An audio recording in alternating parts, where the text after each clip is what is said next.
Thank you, Mr. Chairman. Thanks to all of you for being here. You know, updating the Electronic Communications Privacy Act has been a priority of mine ever since I arrived in the Senate. And now that I've been here for about 4.5 years, I appreciate more fully how difficult it can be to bring about a change of law that basically everyone agrees on. Now, the overwhelming majority of the American people, and by overwhelming majority, I mean 99.9% of anyone you ask, can agree that the government ought to have a warrant before it goes after your email, the content of your email. Number two, the same number of people would agree, I think, by about the same ratio, that it ought not make any difference whether that email is 179 days old or 181 days old, whether or not the government has to get a warrant. And so, you know, this is a very simple principle that ought not be all that difficult to legislate. But I've been honored to work on this legislation, and I introduced Senate Bill 356, the ECPA Amendments Act, along with Ranking Member Leahy, to bring our laws into conformity both with expectations of members of the public and what seems to be widely followed practice today.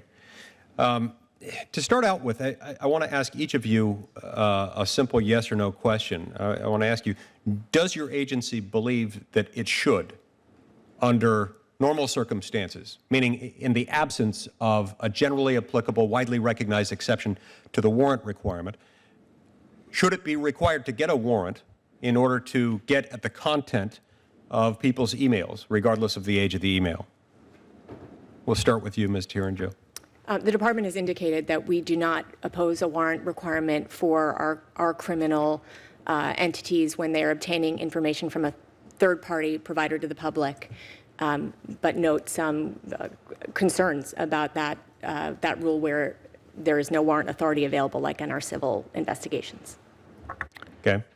If I understood your question correctly, I think the answer is no. We believe that a judicial proceeding, as we've been discussing, that has notice to the subscriber and allows the subscriber to object is an appropriate mechanism for obtaining emails.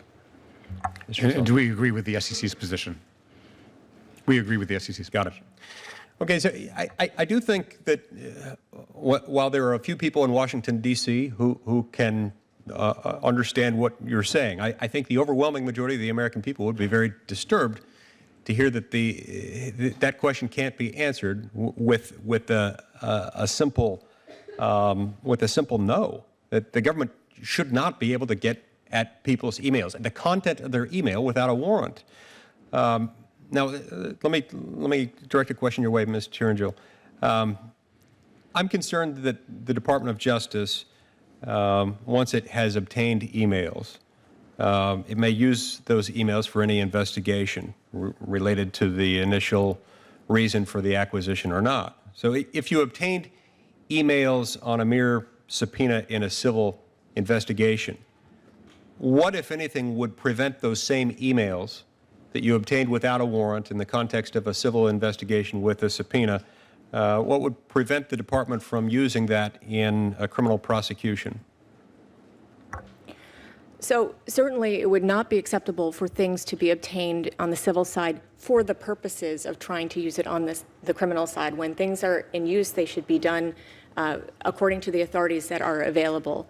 However, when criminal evidence becomes apparent, that information can be shared, and we are not proposing a way to get around the warrant requirement without any privacy protections, and that there are ways of protecting privacy both by standard and by process. And so what we are talking about on the civil side is a process protection. And what kinds of safeguards would the DOJ propose in order to prevent a civil agency carve-out from being used to avoid the warrant requirement? You can understand how that could easily be manipulated in order to avoid the warrant requirement. Thank you for that question. I don't believe this instance is really any different than any other sorts of evidence that can be obtained in other ways. These are issues that are that exist as to all investigations. Prosecutors and civil litigators and investigators are held to a standard to obey the rules and hold to those rules and follow the process that the law requires. But I am happy to to get back to you if there are further questions or to answer further questions. Okay. Thank you. I see my time's expired, Mr. Chairman.